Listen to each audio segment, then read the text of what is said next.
Guys, my name is Ankush Gaurav and I welcome you to Gone to series.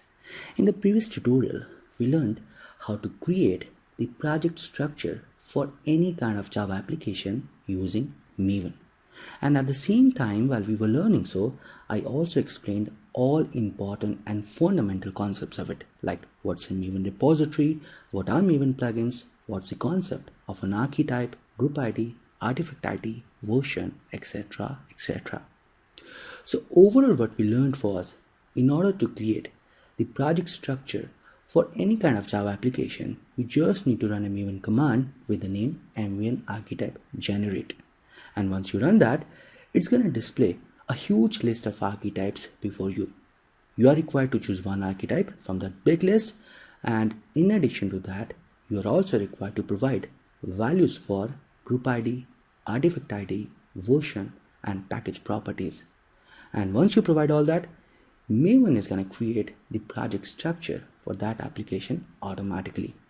And what we did in the previous tutorial, just to keep all things simple, I chose an archetype which would create the project structure for a simple non-web Java application. And later, after providing values for group ID, artifact ID, version, and package properties, Maven has created this project structure for me automatically. Until this point, everything we saw in detail in the previous tutorial. Now let's proceed further and understand what exactly it has here done for us. Because when Maven creates the project structure for any kind of Java application, what basically it does is it creates all required directories for that application. It first creates the root directory of the project and gives it a name as that of the artifact ID value, which you would provide while running the mvn archetype generate command. And inside this root directory, it includes a folder with the name src. And under this folder, it further includes two folders with the name main and test. And under both these folders, it further includes a folder with the name Java. And under both these Java folders, it further includes all package related directories as per the package property value which you would provide while running the mvn archetype generate command. Guys, it also includes a sample Java source file under this Java folder and a sample JUnit test class under this Java folder.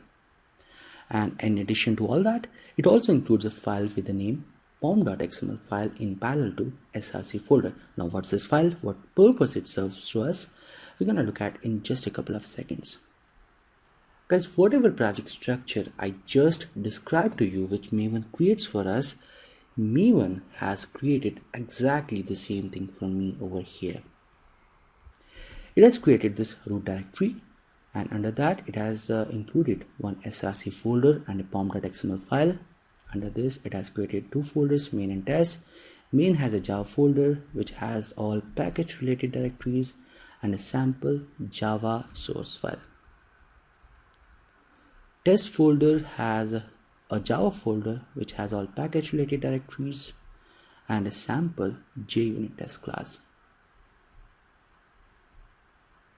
Guys, now that Maven has created this whole project structure for me, the only task which is pending here is to write the actual code for this application.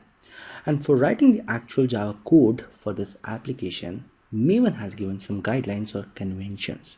It says, whatever Java source files anyone would write for this application, all those should be included under this Java folder, which is under this main directory.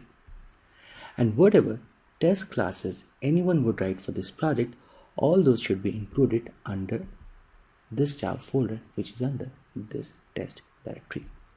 Now, the important point to note over here is these conventions are not mandatory to follow, but if we follow these conventions, then we would get a real good benefit while we would perform some tasks for this project like code compilation, code packaging, etc. etc. So what I'll do, while performing all those tasks for this project, I will explain all the advantages which we would get if we follow these conventions.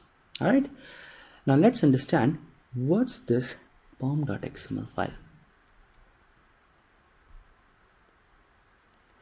because this file holds all the basic information about this project which Maven would use while performing all kind of tasks for this project like code compilation, code packaging, dependency management, etc. etc. So what I'll explain all these statements in a very brief manner to you, and later I will explain their practical importance while performing all those tasks for this project. Alright, now let's understand all these statements one by one. On top of this file, you would find group ID, artifact ID, and version tags. So what Maven has done, whatever values we provided here for group ID, artifact ID, and version properties, Maven has simply copied all that and pasted here. So there's nothing special about it. Whatever we provided here while running the Maven archetype generate command, it has simply copied all that here. Now what's this packaging tag? Because every project has some sort of outcome or output. If it's a web-based Java application, then its outcome or output would be a var file. If it's a non-web Java-based application, then its outcome would be a jar file. Because here we chose an archetype which created the project structure for a simple non-web Java application. So by putting this statement here in this pom.xml file, Maven is saying that the outcome for this project would be a jar file. Now what's this name tag? Because this tag specifies the name of this project, and in general Maven keeps its value as that of the artifact ID value which we provided as a part of running Maven archetype generate command. But if you want, you can always change this value over here to give some better name to your project. For the time being, we can ignore these tags. Now what's this dependencies tag and what's this dependency tag inside it and all this information which is contained in it? Because you remember in the introduction to Maven video, I was talking about one of the most wonderful features of Maven, and that was whatever dependencies your project might have, all those dependencies would be managed by Maven automatically for you, and you are not required to do any single task for that manually. Let me explain what I'm really talking about here. In this project structure, Maven has included a sample JUnit test class over here. So this class would require all JUnit related jars to be present on this computer before we would perform compilation tasks for this project. So this project has a dependency on JUnit related jars. Now what we would do normally to get all those jars, if we are not using a tool like Maven, we would go to the internet, we would search for all JUnit jars, we would download all of them on this computer, and if by any chance any of those jars further depends on any other jar or jars, we would again go to the internet, we would search for all those jars, we would download all of them, and after including all those downloaded jars in this project, we would be able to perform compilation task. Now if we are using Maven, we are actually free from all those tedious tasks. In order to get all JUnit related jars, we just need to add this dependency tag in this pom.xml file. Now Maven has included this dependency tag over here by default because this project has a dependency on all JUnit related jars. So this is how it works.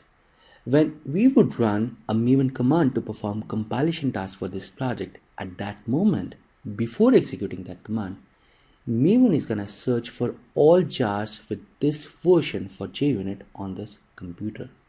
And if it doesn't find all those jars on this computer, then it would go to the internet and would download all required jars with this version from something called as Maven repository.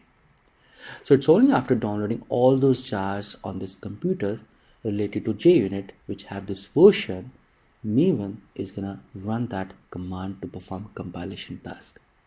And the important point to note over here is when it would download all JUnit jars from Maven repository, it would also download all JUnit dependencies as well on this computer.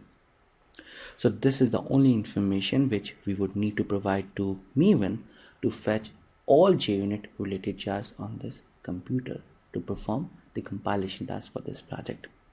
right? In the next tutorial, I'll show you how this overall concept works practically. And along with that, we'll see how to compile and package, this project. As a big thank you for learning Maven with me. If you have any feedback or comments, please provide them below the video or simply write to me on this email ID for all of your queries. Please hit the like button if you really like this video, and do not forget to subscribe to my YouTube channel Gone to Series. And I'm gonna catch you in the next part of this tutorial.